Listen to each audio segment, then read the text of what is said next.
Hey everybody, Eric here with Smart Pot Fabric Planters, back with another episode of The Growing Revolution. Today's guest is Gerrik Latta from Portland High Standards. They're a great grow facility out in Oregon. They've got great products. They love Smart Pots, so we had to talk with them and find out, what they're doing over there, how the state of the industry is and just kind of go from there. So, I want to welcome to the show, Gerrik. How you doing today? Doing great. Doing great. Thanks for having me Nice, on. nice, yeah, and thanks for being a Smart Pot fan and supporter. So, um, I'll just get right into my line of questions. I guess before we get into what you're doing, could you introduce yourself and just maybe give us a little bit about your background before Portland High Standards and kind of where you're coming from? Sure, sure. I grew my first plants in 1992. I participated through the medical days in the late 90s, early 2000s. We worked with a co-op here in Oregon with Clifford Spencer, where we helped cancer patients, people in residential care facilities, and basically anybody that couldn't provide for themselves and that was terminal. In the 6 years that I worked with that co-op, I lost. I think we as a whole we lost about 54 patients that came through our program. So it was really, what the Oregon program was designed for. Um, when legalization hit, we pivoted towards the recreational market, and we're kind of just getting back to our roots, and we're starting to support some of the patients again. Now that there's some rules in place that we can do that. Um, Nice. let's see, I won the Oregon Goat Cup in 2015.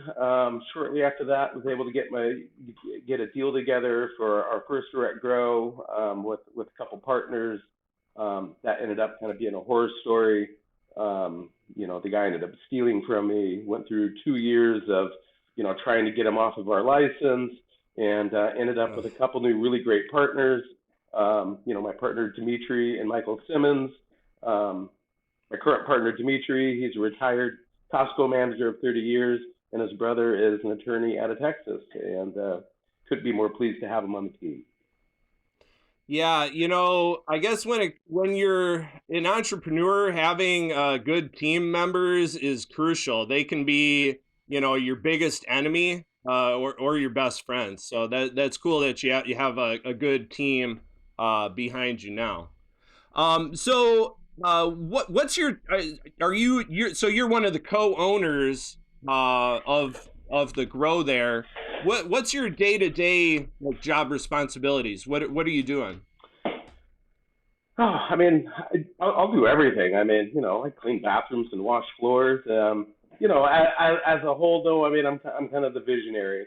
Up until I had a team, I literally was doing everything. Before Dimitri and his partner went on, I was the grower, I was the salesperson. I was the trying to fundraise, taxes. I wore all the hats. Now that Dimitri's here, he's taken over the role of CEO and COO. So, in the mornings I get together with my production manager. We walk the facility, come up with the daily flow for the employees, and then working with, new aspects of the business, and implementing current technology. Currently, it's we're putting the Arroya system from the meter group, and starting to data log as many data points as we can. Trying to come up with the perfect crop steering program. Nice, nice.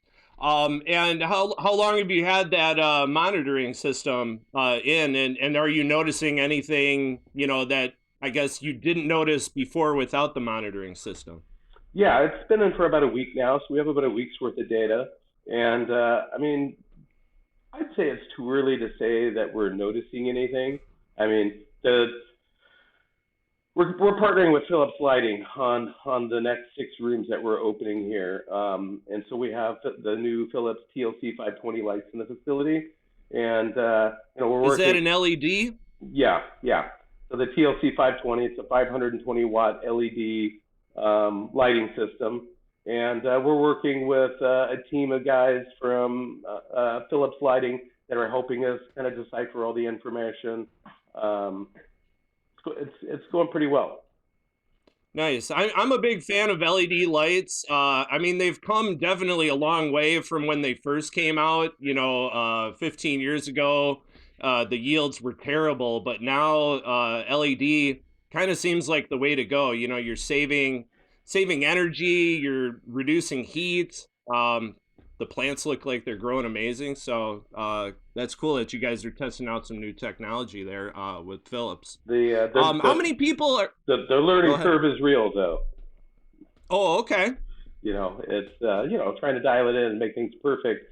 Our motto here at the facility is, we're trying to produce cut quality cannabis throughout the facility. So we have a 19,400 square foot building, and we've designed 22 grow rooms in the building. Each room is exactly the same size. They're 17 by 28, 475 square feet. Trying to optimize our growing space.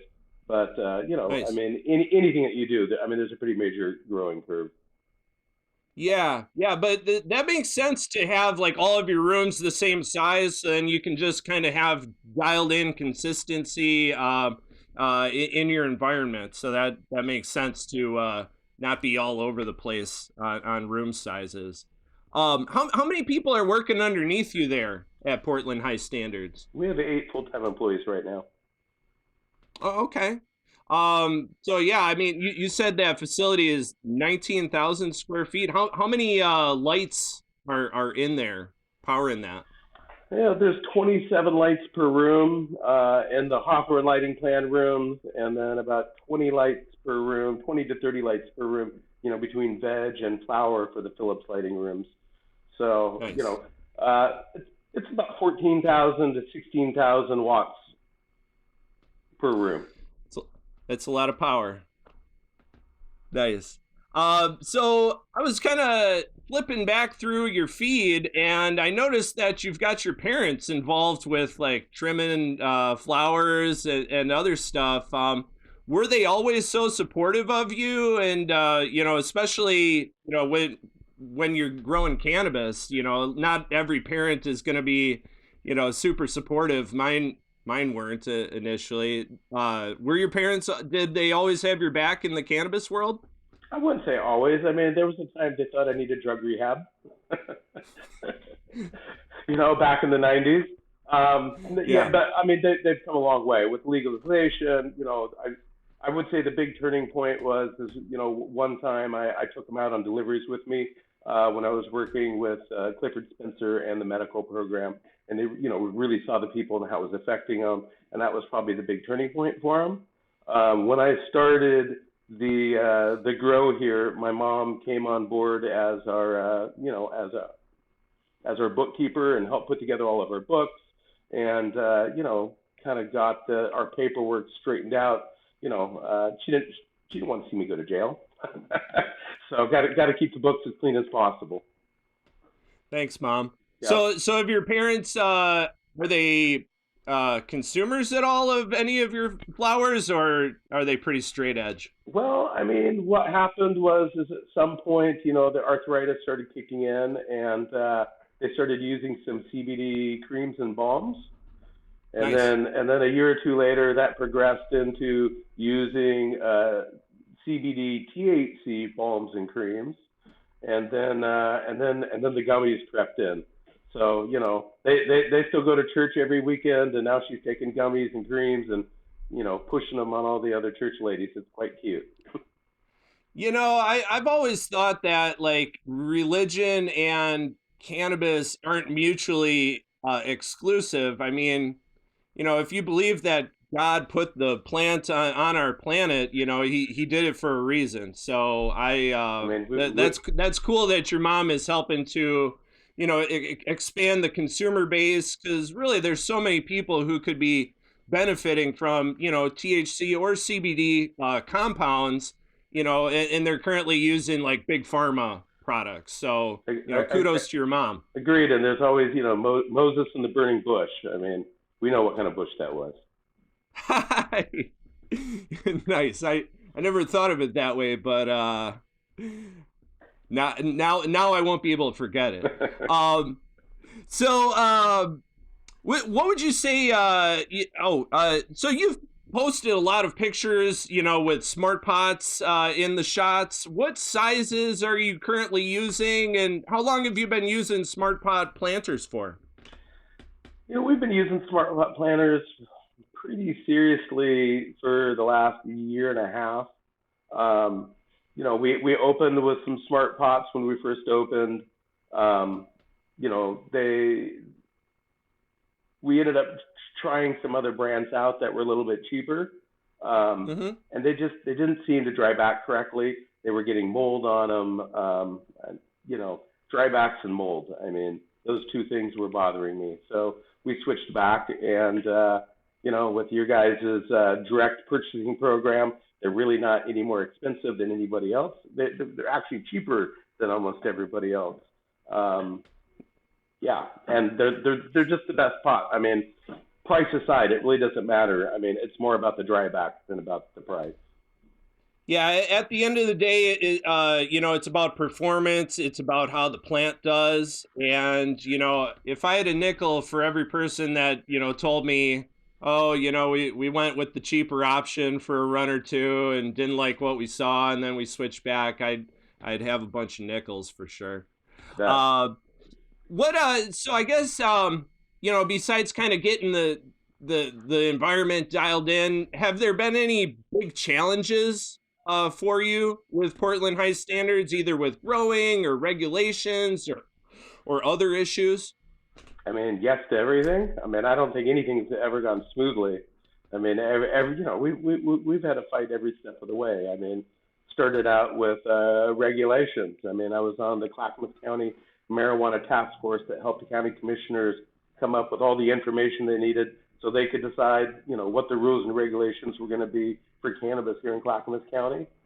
And that was a 6 month process with 22 people on the panel. It was 5 for and 17 against, and we met every week. And it wasn't a very fun process, just going through that from the beginning.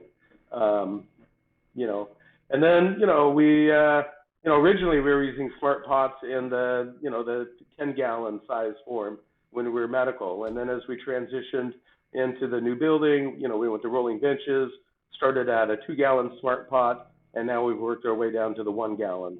Um, so big Nice. learning curve there as well. I would say the biggest thing this year, we discovered that we have the hop latent viroid inside of our facility in our genetic library. And I was, we had brought a bunch of new genetics in, started growing, contract growing for a larger company and brought their genetics in. And they ended up all being infected, and I was cloning hydroponically. And it didn't take very long, to go from 93 strains down to one strain out of very rigorous testing that didn't have the hop latent viroid. Wow. So, for people who aren't familiar with that, like, what is that doing to your plants, and like, how do you even notice that your plants have it? I've never dealt with it, so I'm curious. Sure, sure. There's some stunted growth. I mean, after you've seen it for a while, you'll see a plant and you're just like, oh, that thing is sick. And the biggest giveaway is the horizontal branching, when the branches just want to grow straight sideways and they don't want to grow up, or when a plant gets a very high viroid level, you'll get what's called dudding, and that's when the plant just it doesn't finish, it doesn't swell very well, and it just I would say it smells like hay, but it's not even hay. It's almost like a sour flavor inside of the flower. Um, Oh, wow. yeah, So it's like going rotten or something. yeah, kinda. I mean, it's more hay than rotten, but Yeah. I mean, if you were to extract it, I mean, it would taste horrible. Yeah. The coronavirus, we're at a pandemic state, or have been at a pandemic state with the coronavirus. The hop latent viroid is at a epidemic. So it's been going unchecked for the last 20 years. And I mean, unless you're working with tissue culture, I would say chances are you probably already have it in your facility. Oh yeah, STDs are hard to get rid of once you get them. Prevention is always the best medicine, I guess. Yeah. So you And just growing from seed isn't good enough. If the mother plant has it when a seed is produced, there's about an 8 to 10% pass through into seed form.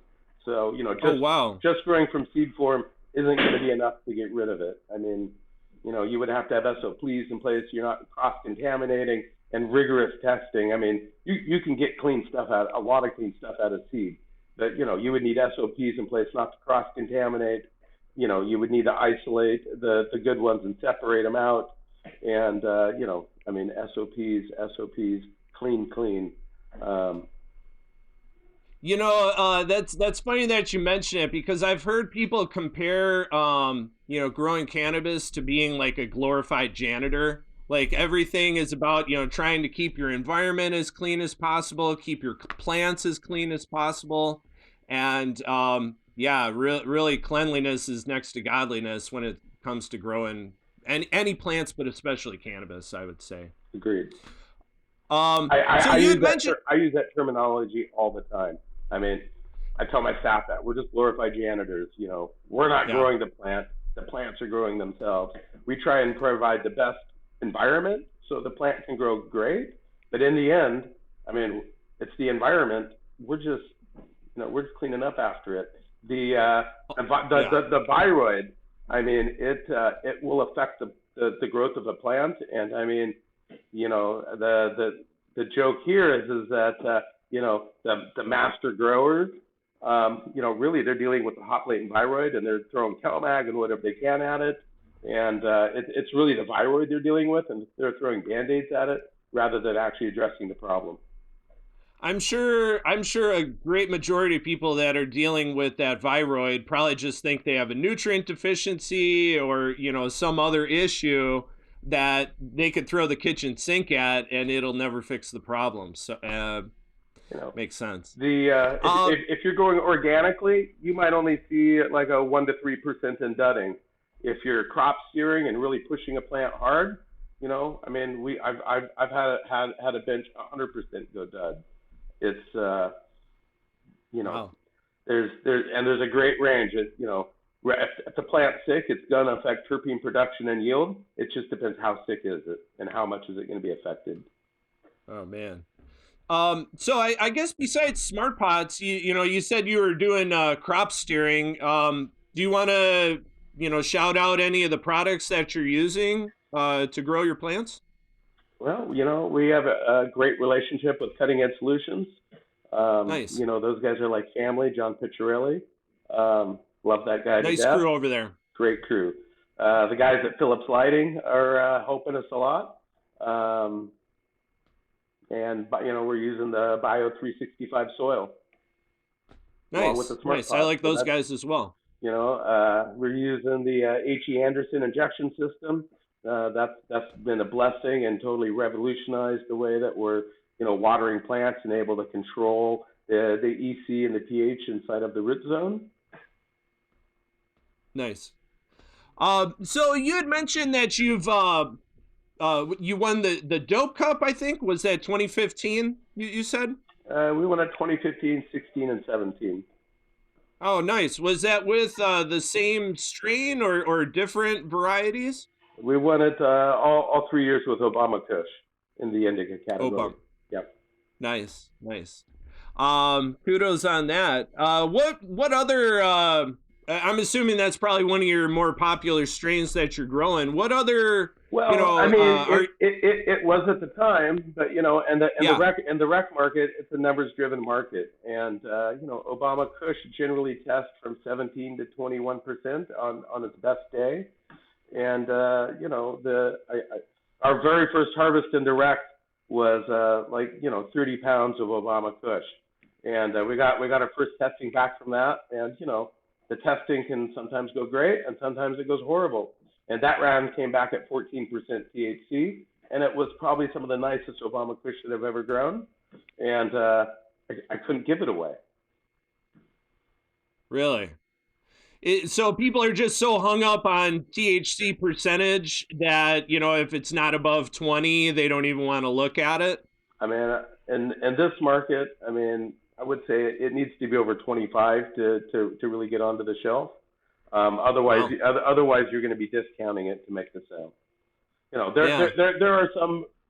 there are some exceptions to that. I mean, if it's some of these new really hot terpy strains that have a good Instagram following, or if a really hot farm does a really great job and they got a great partnership with a dispensary that can educate their customers and a good educated customer base. But as a whole, it really is numbers driven. I remember coming from the medicinal days of California where you could go into a dispensary and, you got huge jars and you can practically stick your face in there and you get the look, you get the smell. And to me, it's the smell and the terpenes that really do it for me. But now with recreational cannabis, everything is already prepackaged and pre-sealed. So really, you can't even see the flower. You're just kind of looking at the THC percentage and numbers that are on the labels. So, honestly, as a consumer myself, I've been pretty disappointed overall with what recreational has done, for me. Yeah, it's great that, people aren't going to jail for it, but I don't know. Just the overall culture and the experience just I don't know. I feel like I'm more at an Apple store than than anything these days. If we could if we So could I turn guess if we could turn back time. Yeah, seriously. No. I told people Prop 64 was a trap in California. I didn't vote for it. It was a bad law, and it's really played out that way. The California market is really struggling. So I guess kind of getting into, a good segue. How would you say the state of the cannabis market is in Oregon? Is it stable? Is it still kind of fluctuating? How's it looking for you guys? It hasn't been an awesome winter. I mean, we've it hasn't been that bad for us, but I mean, there's a lot of guys going out of business. There's a lot of companies picking up and moving and heading to greener pasture. I kind of feel like we hit a down streak in September last year, and it's kind of I feel like it's at the bottom and plateauing right now, and getting ready to be back on the uptick. For us, I mean, I don't have anything for my last harvest. I mean, we sell through every month. Nice. So it's been we're blessed that it's been not that bad for us. But I mean, we've had to make some market adjustments and change the way that we do things a little bit. But Yeah. we're still pressing forward. We're profitable. We're opening more rooms, and looking forward to the years to come. You know, You know, I would the biggest thing though is I mean, I bought the property that we're on, and we're not paying a lease, so it really helps us nice. keep the cost of business lower. Um, just because we own the property where we're at. Yeah, I mean, real estate is kind of the foundation of any business, unless it's a home business. So getting your real estate figured out and at a favorable price point, something you can manage, that's key for a successful business. And I'd say if you're selling through, everything that you're producing, you're doing pretty darn good over there. So, nice work. So if you weren't growing, what would you be doing right now? Like, in another life, what could you see yourself doing on a regular basis? Well, I mean, before this, I had a coffee shop for 6 years, and before that, I was growing medically, and I was pretty happy. But it's always a fine line between boredom and happiness, and I think those two get confused easily. Um, with some pressure from the parents, they thought I needed to do more, so I opened the coffee shop. Looking back upon reflection, I think I was happy, and I was pretty happy on the trajectory I was on.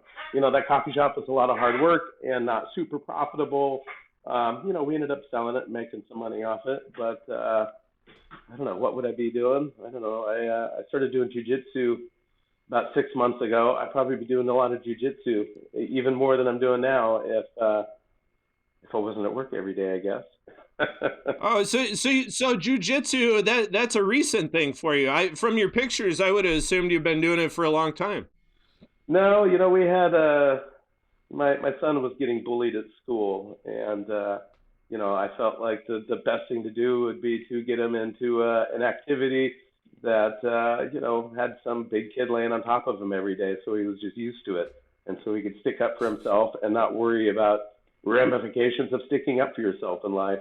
And those tools can help him through more than just that. So got both my kids in it. I started doing it with them at the same time. I have some experience in some other martial arts previous to that, and then my wife just started with us a couple weeks ago as well. So it's turned into the family That's affair. awesome. Yeah, yeah. You're combining exercise, self-defense, family, activities. So that sounds like a really cool thing. Kind of as a segue there, you've got younger kids. Do they know what you do for a living? Yeah, there was the day back in rec when the kids were small that, I mean, I can remember them running around playing hide and seek under some plants. Nice. I mean, So, but my grow rooms. I mean, both of my kids were, I mean, they've known what I've done from day one. Both my kids were, you know, in the grow room within the first week. On the way home from the hospital, I had to stop in and make sure everything was going okay. And it was important for me to know that they were being brought up inside of the industry and not excluded from it. The day the cameras went up for OLCC was a very sad day for them because then they weren't allowed out in the shop or out in some certain zones. And I mean, there's a stigma that goes with that. I don't smoke around them. I don't subject them to any of that. But at the same right. time, I didn't ever want them to feel like they were excluded from anything that's going on either. And so that's, they're just counting down the days to, when they're 21 years old and allowed to be back out helping dad again. Right. Because I know I waited until I was 21, and I hope my kids do too. Um, but that's cool that you're doing the work of kind of destigmatizing cannabis. Like really, it's yeah, it's an intoxicant. It's a mind altering substance, but it's not dangerous. It's not, it's a beneficial thing for the planet. And I think the more that we can get kids, off of thinking like, oh, this is something, I should do to be a rebel or, it's just another tool in the tool belt that God gave us to, you know, get through the day and be happy and be healthy. So you had mentioned besides growing, you're doing like jujitsu and stuff. Is there anything else that you do in your free time, or are you pretty much gardening? I mean, Like 10 hours a day. wife, kid, eat, sleep, jujitsu. I don't think there's much more I got time for. Yeah, for people who don't grow, full time or commercially, it really takes up, all your time, basically, cleaning and then doing the other daily tasks that come with the different cycles of the plant. So, I remember when I shut down my grow for the first time, I was almost like, well, what do I do with all this free time? Like, I'm not used to it. Yeah. Um, yeah, so this has been a really cool opportunity to get to know you and learn more about the Oregon market and what you're doing there. How can people follow Portland High Standards or get in touch with you? Do you have any social media handles? Portland High Standards on Instagram or Portland High Standards on Facebook. Um, I try and post. I mean, these days it's a little bit more personal than business. Just so many accounts are going down on Instagram. They just don't have much respect for our industry. I went back and deleted almost all of the flower pictures off of there for 2021. I had one get flagged, and then I went back and deleted a whole bunch of other ones. Um, we're on there, and you can reach me through there. Email me or message me through either of those sites. Um, Nice. just not super current with flower pictures, just as Yeah, the shadow ban is I don't want to lose the account with all of my followers, with all of those connections I got. So just seems like there's almost too much to risk these days. But yeah. we'll have a website up soon, and you'll be able to link through it to our Instagram to keep up on all of the good bits. Yeah. Nice. Well, we've been following you, and we'll continue to do so. And it was really cool to meet you virtually here, and hopefully, I get to meet you sometime my next time out in Oregon, or if we're at a show together. So, just wanted to thank you for your time today on the Growing Revolution, Gerrik. Thanks for stopping by. I appreciate you guys having me on.